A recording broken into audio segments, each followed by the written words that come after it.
अयोध्या का ये मामला है जिसमें अयोध्या में मोइन खान जो समाजवादी पार्टी का नेता है, अयोध्या के सांसद की टीम का सदस्य है, 12 वर्षीय एक नाबालिग बच्ची के साथ दुष्कर्म का कृत्य में शामिल पाया गया। अभी तक समाजवादी पार्टी ने उसके खिलाफ कार्रवाई नहीं की है।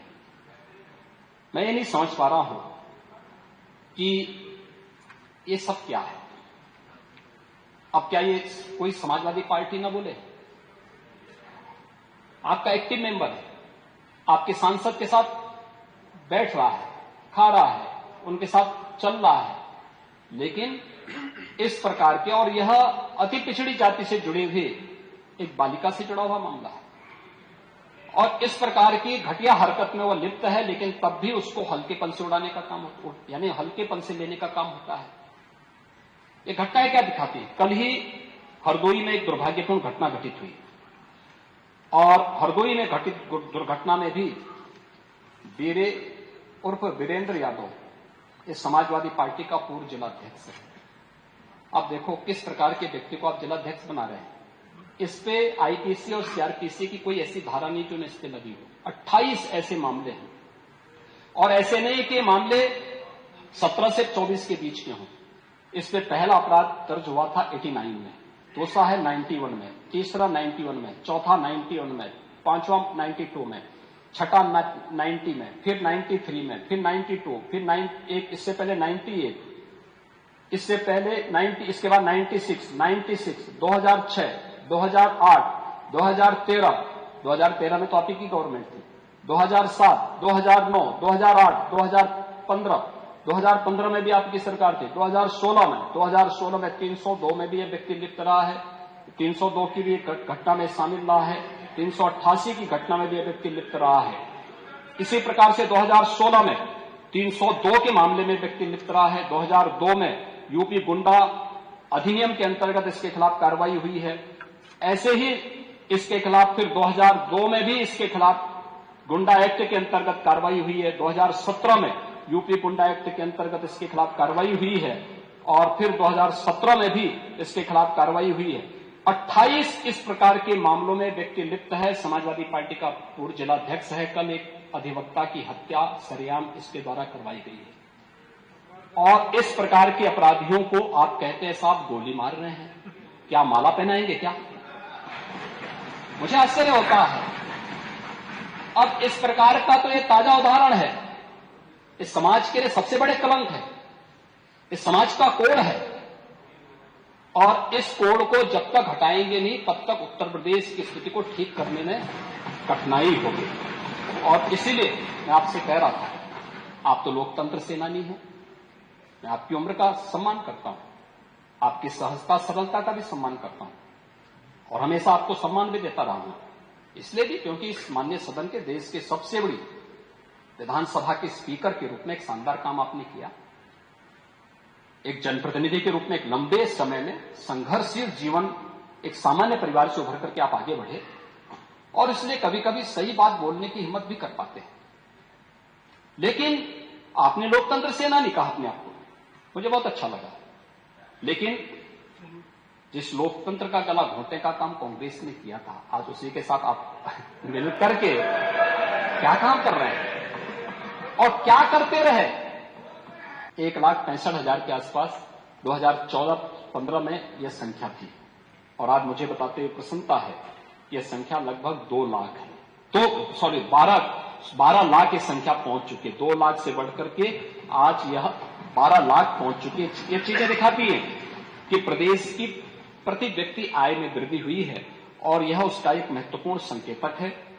प्रदेश के अंदर जो मैंने कहा कि राष्ट्रीय आर्थिक विकास दर, जो नेशनल देश की जो विकास दर है वह 7 और 8 के बीच में है, लेकिन अगर हम उत्तर प्रदेश का देखेंगे तो ये कांस्टेंट प्राइस में अगर आप देखेंगे तो ये लगभग 10 के आसपास उत्तर प्रदेश की है, और अगर करंट प्राइस में हम देखेंगे तो ये 14 और 15 के बीच में उत्तर प्रदेश की देखने को मिलती है। दिखती है कि हम नेशनल एवरेज से भी बेहतर स्थिति में आगे बढ़ाने की कार्रवाई को आगे बढ़ा रहे हैं।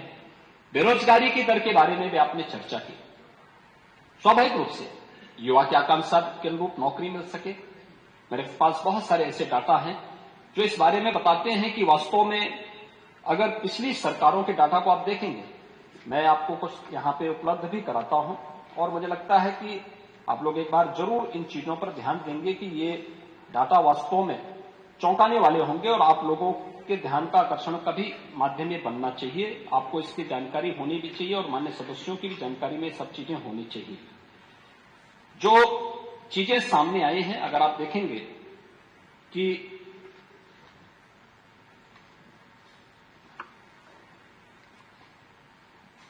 यहां कुछ चर्चाएं बार बार होती हैं। 12 से 17 के बीच में प्रदेश के अंदर कुल चयन हुआ था उत्तर प्रदेश लोक सेवा आयोग के माध्यम से 26,394 का चयन हुआ था। इसमें ओबीसी को जो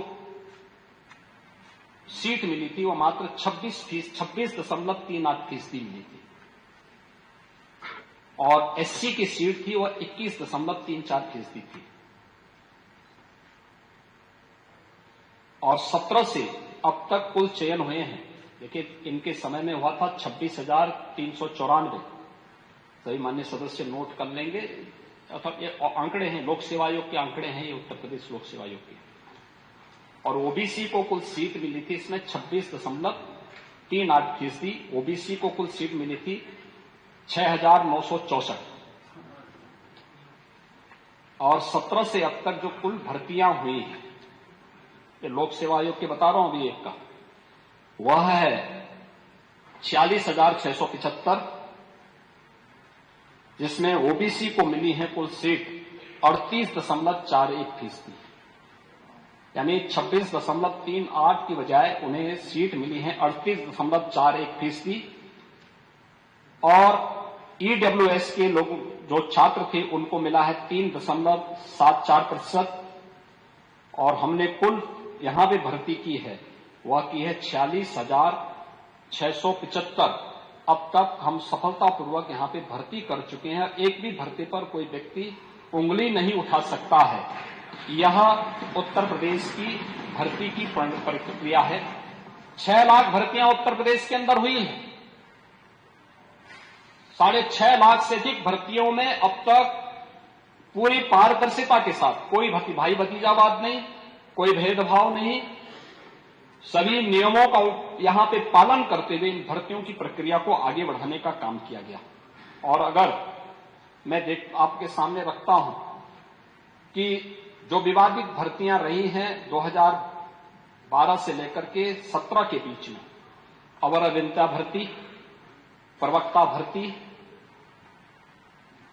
प्राविधिक सहायक भर्ती, राजकीय महाविद्यालयों में शिक्षकों की भर्ती, चिकित्सा अधिकारियों के बैकलॉग की भर्ती, यानी ये सभी भर्तियां रही हैं जो सभी विवादित रही हैं। इसमें बहुत सारी ऐसी भर्तियां थी जिनको लेकर के बड़ा विवाद हुआ था, और उस समय के जो लोक सेवा आयोग के अध्यक्ष थे उनको लेकर के किस किस प्रकार की टिप्पणियां हुई हैं यह भी किसी से छुपा हुआ नहीं है। ये पूरा मेरे पास इसका एक वो भी है, पूरा एक, अगर आप देखेंगे कि पूरा एक जो है चिट्ठा है, अगर ये चिट्ठा पढ़ना चाहेंगे तो आपको उपलब्ध भी हो जाएगा। और मैं चाहूंगा कि इसमें बहुत समय व्यर्थ व्यतीत करने की बजाय हम लोग इन चीजों को थोड़ा देखें एक बार कि कैसे लोग गुमराह करने का काम करते थे और कैसे उन तथ्यों को तोड़ मरोड़ करके प्रस्तुत करते थे। मुझे लगता है इसमें से सभी माननीय सदस्य इस बात को साक्षी रहे हैं, जो उस समय यहां इस सदन के माननीय सदस्य रहे होंगे। आप तो उस समय स्पीकर ही थे, इसी सदन में गूंजा था। तो उत्तर प्रदेश लोक सेवा आयोग में उप जिलाधिकारी के पद के लिए चयन हुए थे। 86 में से 56 एक जाति विशेष के भर दिए गए थे। जो high school 3rd division, intermediate 3rd division, BA 3rd division, वह एसडीएम की भर्ती में टॉप कर रहा है। क्या ये संभव है? क्या ये तो सीबीआई इसकी जांच कर रही है। सीबीआई की पूरी रिपोर्ट आ जाएगी, पता लग जाएगा। और जांच हो रही है, ये जांच हो रही है, मैं क्या कर रहा हूं। लेकिन ये तथ्यों को आप विस्मृत नहीं कर सकते। हाँ, पॉलिसी हम कह रहे हैं ना, उसी को तो मारे। ये चीजें इस रूप में उस समय होती थी, और युवा उस समय किस तरीके से उत्तर प्रदेश लोक सेवा आयोग रहा हो या अधीनस्थ सेवा चयन आयोग रहा हो या उत्तर प्रदेश भर्ती बोर्ड का रहा हो, आज मैं कह सकता हूं कि हमारे राष्ट्रीय लोकदल के सहयोगी यहां पर हैं, बागपत के हमारे विधायकगण होंगे। उत्तर प्रदेश में इससे पहले जितनी भी भर्तियां हुई थी, और खासतौर पर 12 से 17 के बीच में, एक भी भर्ती में पश्चिमी उत्तर प्रदेश के या अन्य क्षेत्रों से जुड़े हुए नौजवानों को मौका ही नहीं मिलता था।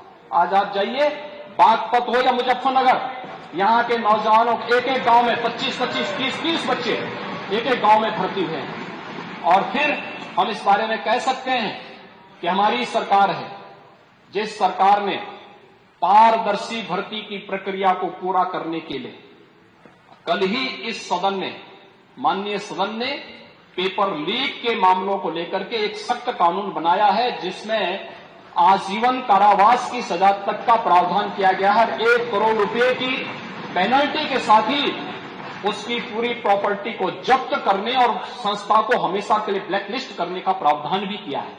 और इस दिशा में सरकार के कदम ये बताते हैं कि सरकार युवाओं के जीवन के साथ किसी को खिलवाड़ नहीं करने देगी, यह सरकार का संकल्प है। और बहुत शीघ्र इसी महीने 23, 24, 25 और फिर 30 और 31 को 60,000 से अधिक पुलिस कांस्टेबल की भर्ती की रिटर्न परीक्षा हम लोग कराने जा रहे हैं। 10 फेज में, 10 चरणों में होने जा रही है।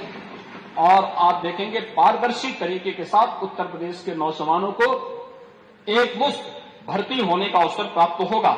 ऐसे ही अन्य आयोगों में भी, वह किसी भी उसमें हो, शिक्षा आयोग के माध्यम से, अधीनस्थ सेवा चयन आयोग के माध्यम से इस प्रक्रिया को तेजी के साथ आगे बढ़ाया है। और मिशन रोजगार के अंतर्गत मैं तो स्वयं सभी माननीय जनप्रतिनिधियों से कहता हूं, जिले के अंदर उन नौजवानों के साथ बैठे, मैं लखनऊ में या किसी भी जिले से उसके साथ जुड़ जाऊंगा और एक साथ नियुक्ति पत्र हम लोग वितरित करते हैं उन नौजवानों को जो अपने हाथों से अपना नियुक्ति पत्र लेता है। और वह उत्तर प्रदेश के अंदर हम कर रहे हैं, इसलिए कर रहे हैं क्योंकि हमने कोई भेदभाव नहीं किया है, क्योंकि उत्तर प्रदेश का हर नौजवान हमारा नौजवान है। हम उसकी ऊर्जा और उसकी प्रतिभा का लाभ उत्तर प्रदेश के अंदर लेना चाहते हैं और सरकार इसके लिए पूरी प्रतिबद्धता के साथ कार्य कर रही है। महोदय, इस कार्यक्रम को आगे बढ़ाने के साथ ही प्रदेश ने इस दिशा में जो अन्य तमाम प्रयास किए हैं, प्रदेश के अंदर ईज ऑफ लिविंग को लेकर के हम लोगों ने प्रदेश के अंदर जो कार्य प्रारंभ किए हैं, पिछले 7 वर्ष के अंदर जो कदम बढ़ाए गए हैं, आज इसका परिणाम है कि 6 करोड़ की जनता प्रदेश के अंदर बहुआयामी गरीबी से उभर करके एक खुशहाल जीवन की तरफ अग्रसर हुई है। इसके लिए हम लोगों को 56 लाख परिवारों को एक एक आवास उपलब्ध करवानी पड़ेगी। और मुझे प्रसन्नता है, वो किसी भी कोई मकान मिले होंगे, लेकिन प्रदेश के नागरिक को मिले हैं। हम प्रधानमंत्री जी के आभारी हैं कि प्रधानमंत्री आवास योजना में उन्होंने से एक सूची तब बनी थी जब समाजवादी पार्टी और बहुजन समाजवादी पार्टी की सरकार प्रदेश में थी और केंद्र में कांग्रेस की सरकार थी। लेकिन उसी सूची का पालन करते हुए हम लोगों ने सिचुएशन की तरफ हम लोग आगे बढ़े और 56 लाख इन परिवारों को अब तक एक एक आवास उपलब्ध कराने में हमने मदद की है। प्रदेश के अंदर वृद्धावस्था पेंशन, निराश्रित महिला पेंशन और दिव्यांगजन पेंशन में लगभग 1 करोड़ परिवारों को 1,000 रुपये महीने हम पेंशन की तो सुविधा उपलब्ध करवा रहे हैं और डीबीटी के माध्यम से पैसा जाता है। प्रदेश के अंदर 1 करोड़ 75 लाख परिवारों को उज्ज्वला योजना के कनेक्शन दिए गए। किसी का चेहरा देख करके नहीं दिया गया। योजना सबको, सहयोग सबको, सबका साथ और सबके विकास की भावना के साथ एक कार्य किया गया। 2 करोड़ 62 लाख से अधिक परिवारों को एक एक शौचालय उपलब्ध करवाए गए। प्रधानमंत्री स्वामित्व योजना के अंतर्गत 90,866 गांवों में हम लोगों ने ड्रोन सर्वे करके घरौनी वितरण की कार्रवाई को आगे बढ़ाया है, जिसमें अब तक 75,78,000 से अधिक घरौनी तैयार है, जिसमें से 66,69,000 परिवारों को घरौनी वितरित कर चुके हैं। गांव में जिस व्यक्ति का, जिस गरीब का जहां घर है, वहीं पर उसका मालिकाना अधिकार उसको प्राप्त होगा। इस योजना के अंतर्गत इसको दिया जा चुका है और हमारा प्रयास है कि दिसंबर तक हर परिवार को हम इससे आच्छादित करने का कार्य करेंगे। और जो महत्वपूर्ण योजना जो मैं यहां पे बोल रहा हूं वह है family ID. A family ID 100% situation के लक्ष्य को प्राप्त करने की दिशा में हम लोग इस दिशा में एक कार्यक्रम करने जा रहे हैं, जिसमें एक परिवार एक पहचान योजना के अंतर्गत इस कार्यक्रम को हम आगे बढ़ाने जा रहे हैं कि बहुत सारे गांव ऐसे हैं जिन गांवों में आज भी गरीब योजनाओं से वंचित रहता है। उसमें सिख सूची में उसके साथ अन्याय किया गया क्योंकि उस बेचारे के पास वहां अपनी वॉइस नहीं है, वंचित है, उसकी कोई वॉइस नहीं है, उसकी जाति कम है, जो दबंग है उसी का मोहरा बनकर के रह जाता है। हम एक सर्वे करवा करके उन परिवारों को बेहतरीन जीवन जीने के लिए फैमिली आईडी के साथ जोड़ने जा रहे हैं और हर परिवार के एक व्यक्ति को फिर रोजगार के साथ उसी योजना के माध्यम से हम लोग जोड़ने जा रहे हैं। यह कार्य भी प्रदेश सरकार के द्वारा यहां पर आगे बढ़ाने का कार्य हो रहा है। एससीआर स्कीम के अंतर्गत भी हम लोगों ने कल यहां पे स्टेट कैपिटल रीजन की घोषणा की।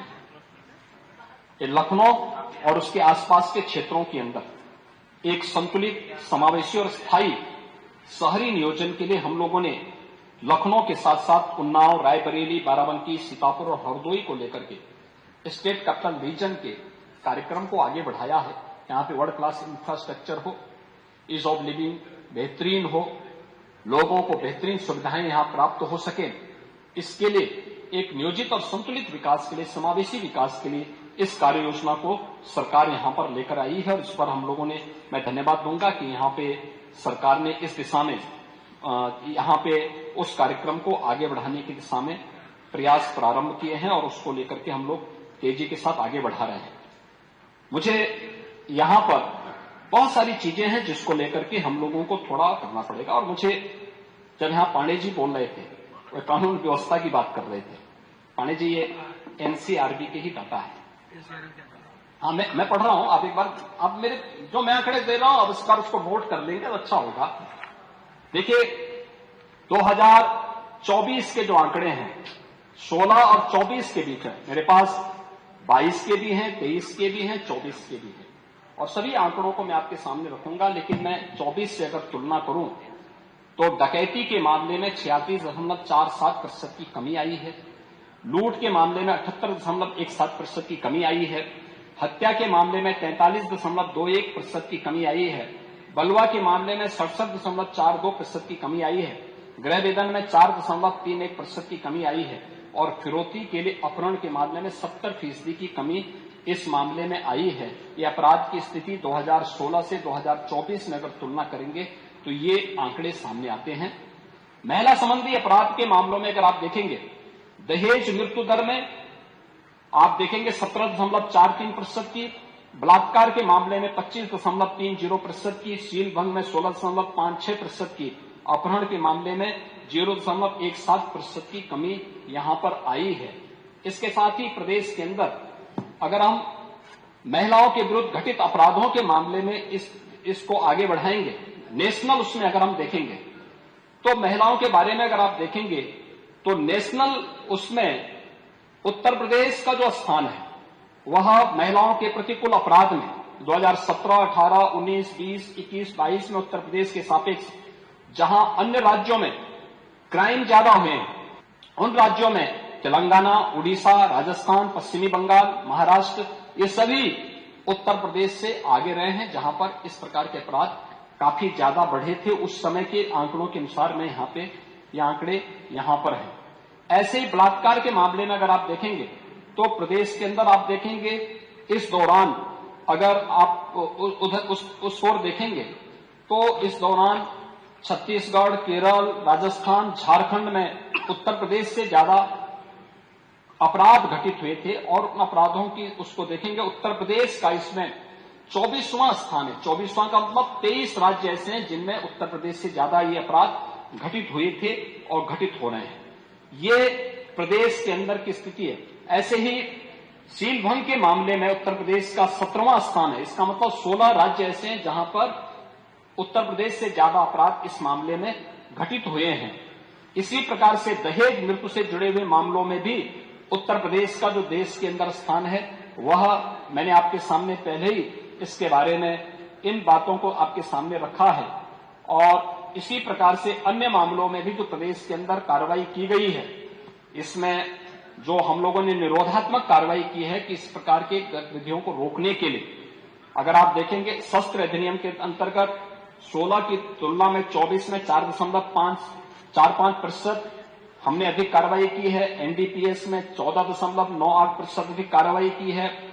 आबकारी अधिनियम के अंतर्गत 57.95% की अधिक कार्रवाई की है। गुंडा अधिनियम के अंतर्गत 17.69% अधिक कार्रवाई की है और गैंगस्टर के अंतर्गत 15.81% की कार्रवाई यहां पर हम लोगों ने अधिक की है। और इस दिशा में प्रदेश सरकार के द्वारा जो कदम बढ़ाए गए, जो किए गए हैं, वह आपके सामने है।